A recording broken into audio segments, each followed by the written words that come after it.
Hello everyone, this is Gamer Mom Over 50 and I'd like to introduce you to my new video series called Crafting for the Artistically Challenged.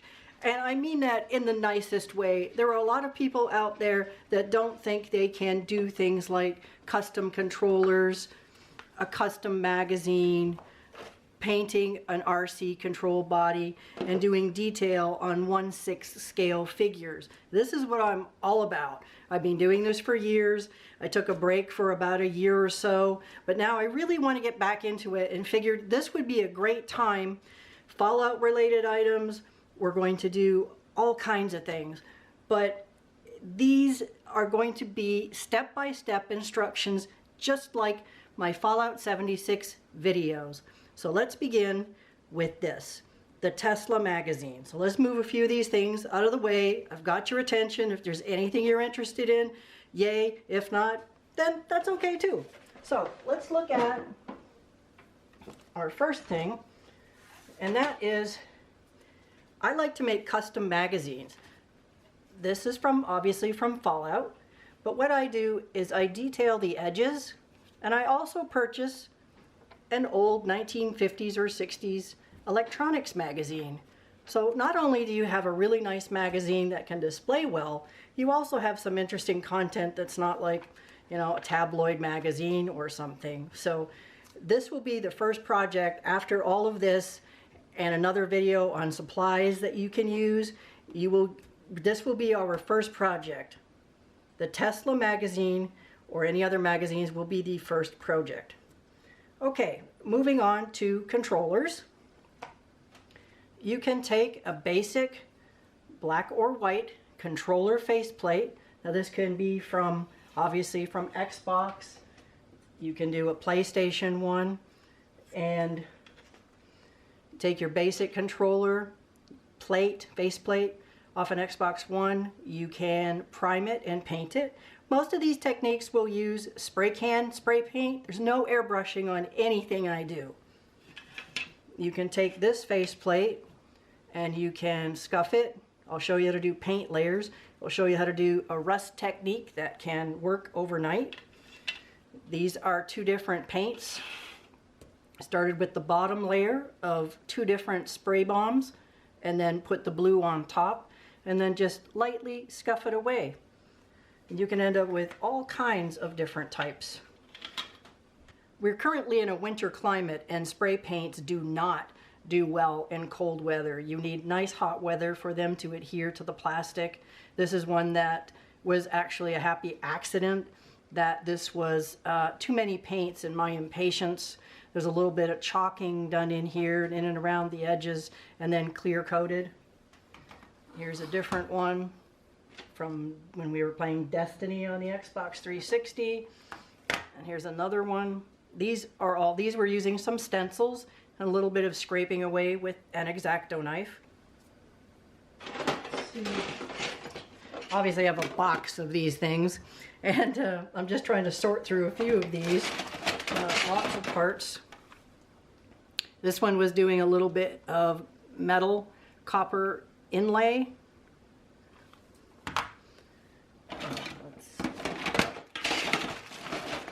These ones have not been primed up, so they're just waiting for more things. Oh, that's the back half of the PlayStation one. So there's some of the controllers.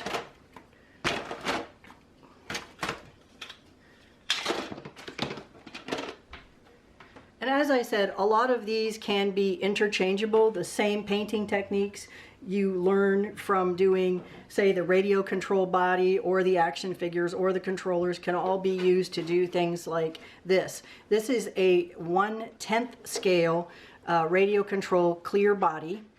You can buy these at most hobby stores. I order a lot on Amazon and most definitely on eBay. And it's exactly the same as this truck. Well, actually not. It's close enough. One's a Ford and one isn't. I'm trying to show you a little detail. Now this was a joint project between my daughter and I. I started her on this and she fell in love with all of the detailing. You can see here we used a Dremel tool, cut some holes in, made it look like it was flaking off, and we did this is all sponge painting technique.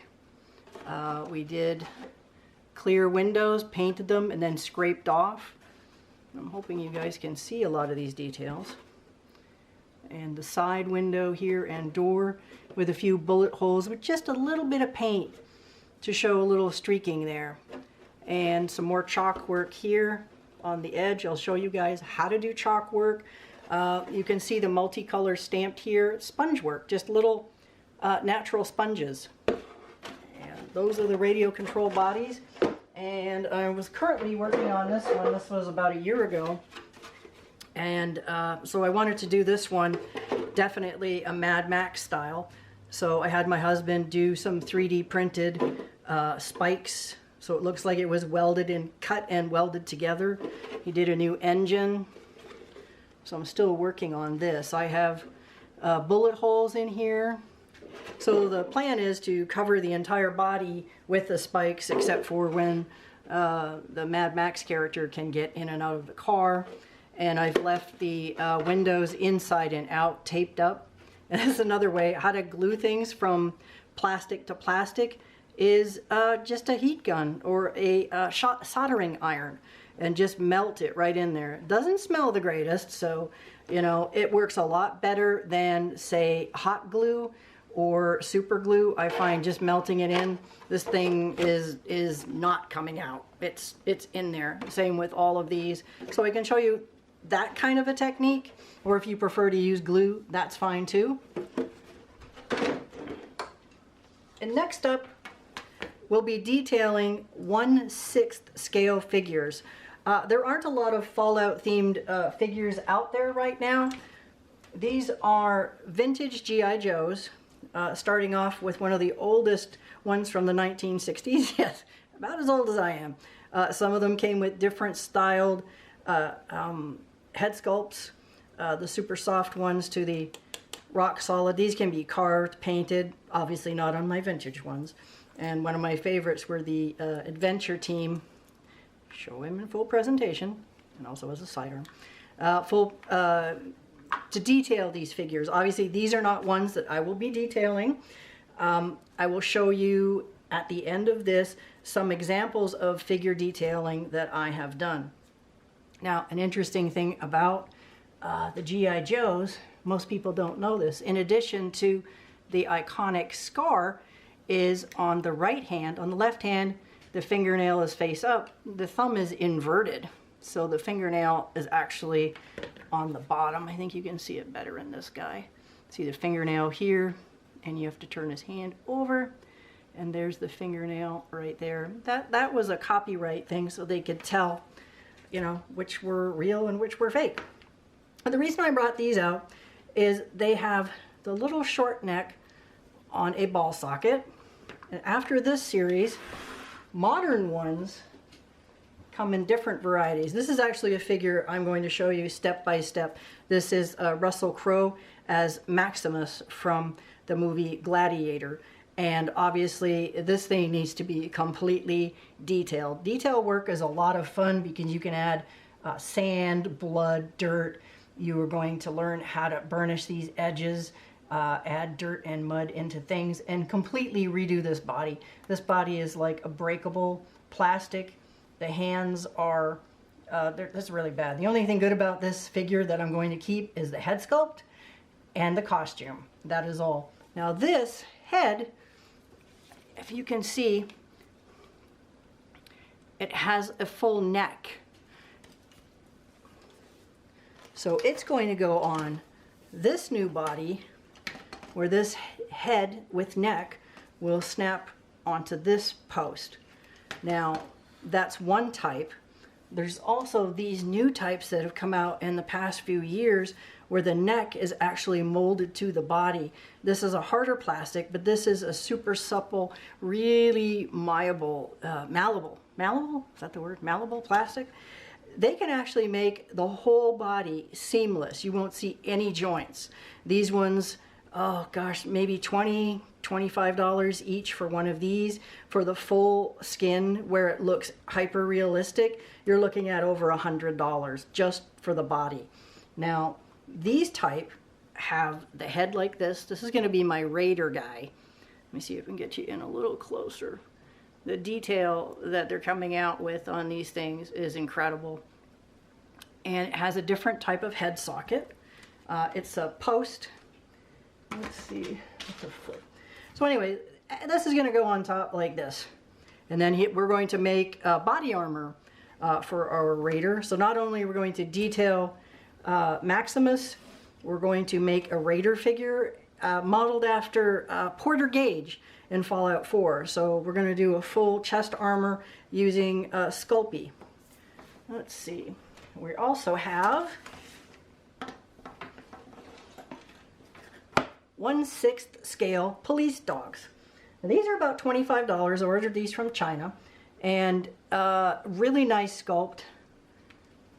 So this would be absolutely perfect for dog meat, and we're definitely the same thing, going to get body armor.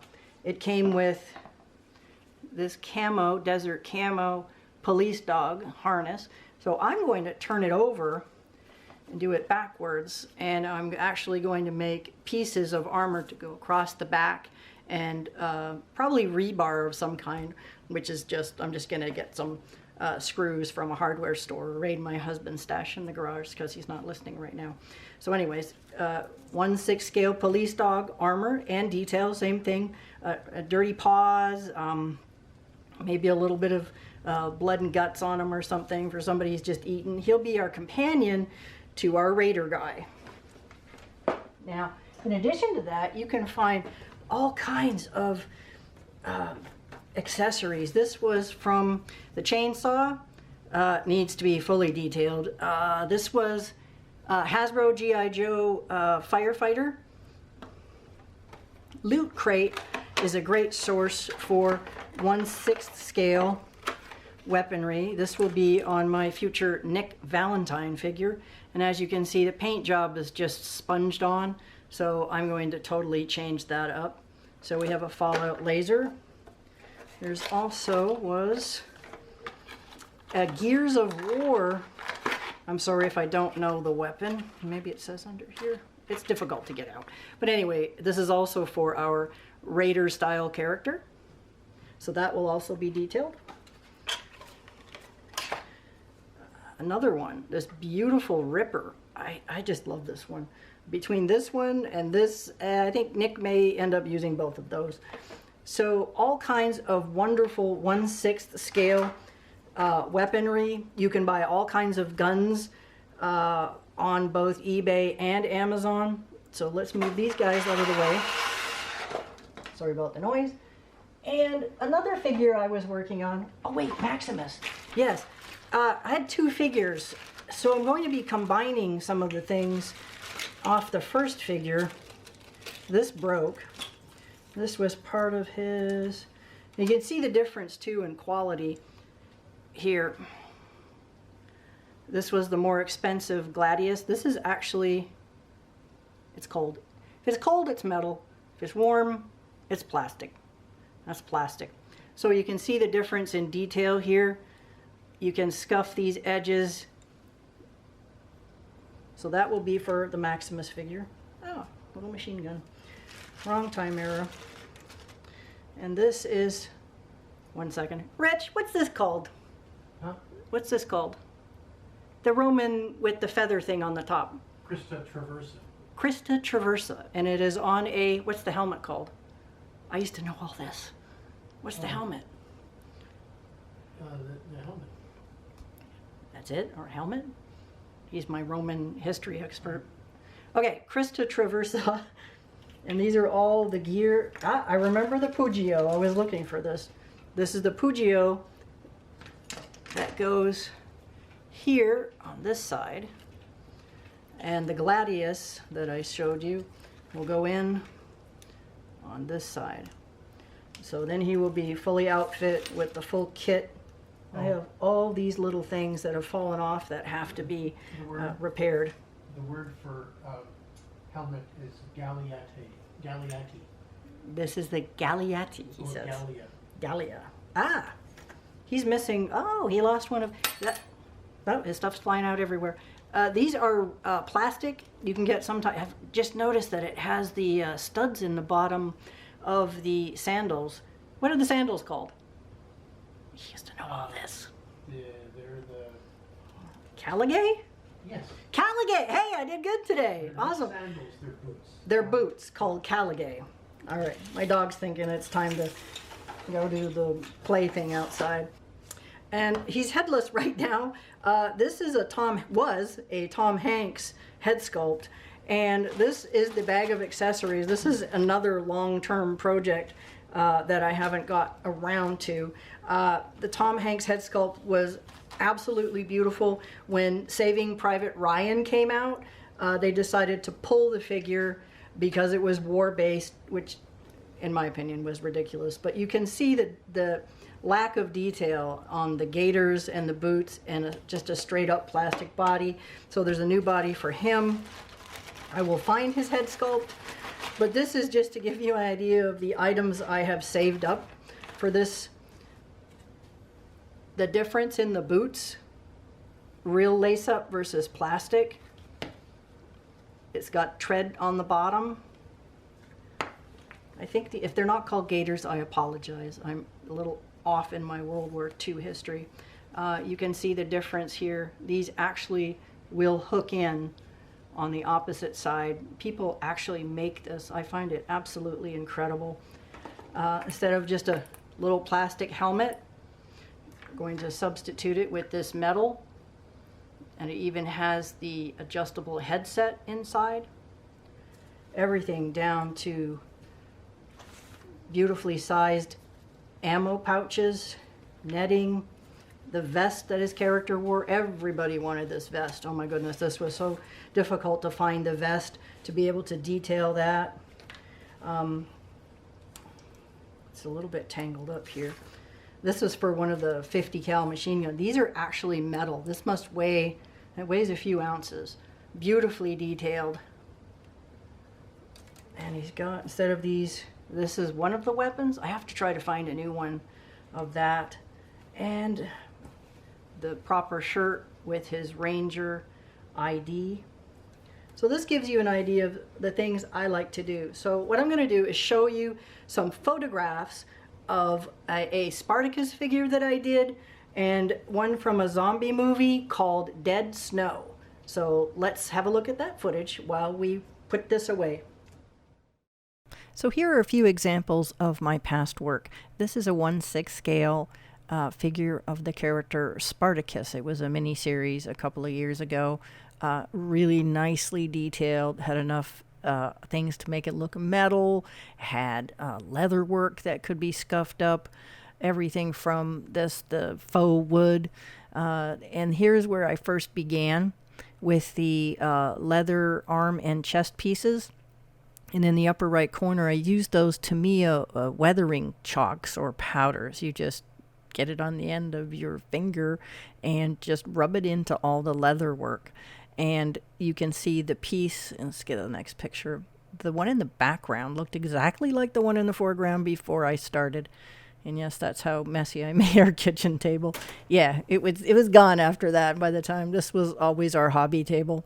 So there you can see just a little bit of work, a few minutes to just make your figure pop a little.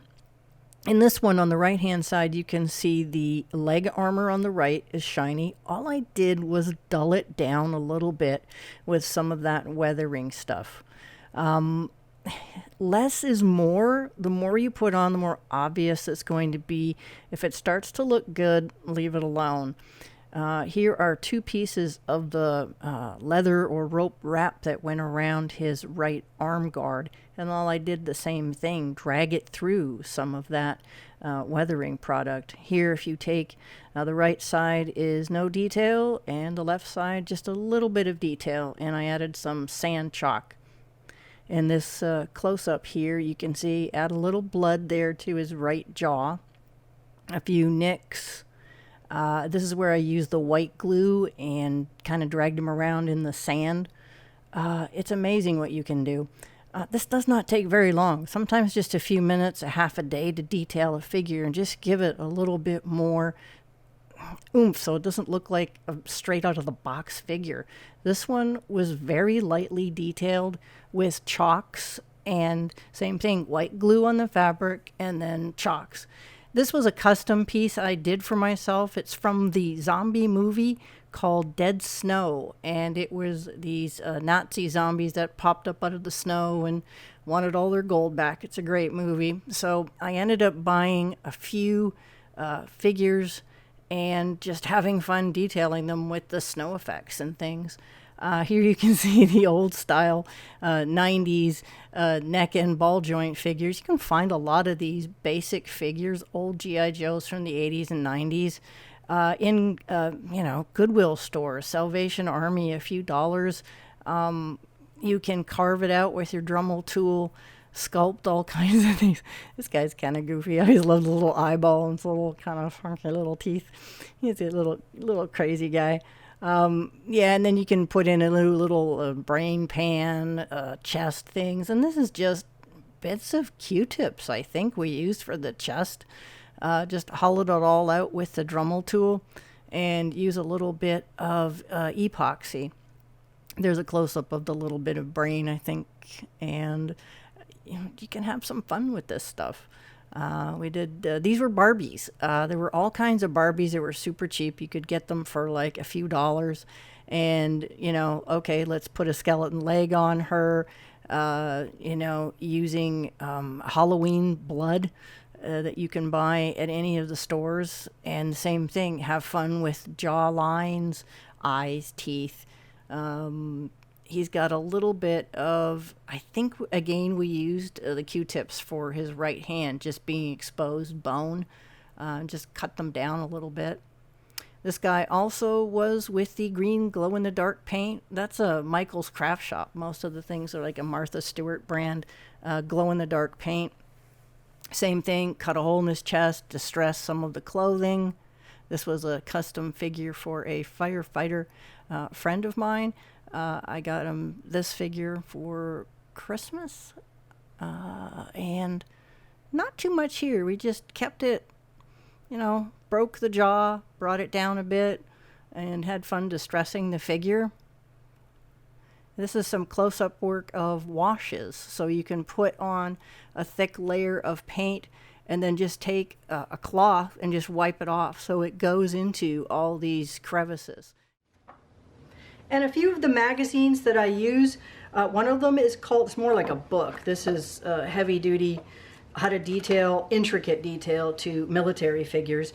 Spec Figures, it's a Japanese publication and 100% in Japanese, but there's a little bit, but most of it is in Japanese. This covered all World War II U.S. Marine figures. There are a couple of other issues. These run, they can be pricey, $25, $30, depending on what you want to do. Another magazine I like is, it came out just a year or so ago.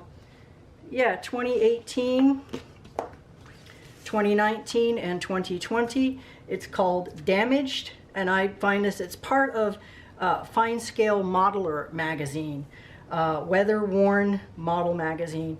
Great detail. This is where I got the idea to start doing the Mad Max 1/10 scale, because eventually I might actually get a working undercarriage for it and actually drive it around the yard and crash it and stuff. So I don't want to show you too much in here. I don't want to violate their copyright infringement on how they do things. Some of the techniques in these magazines I will be showing you.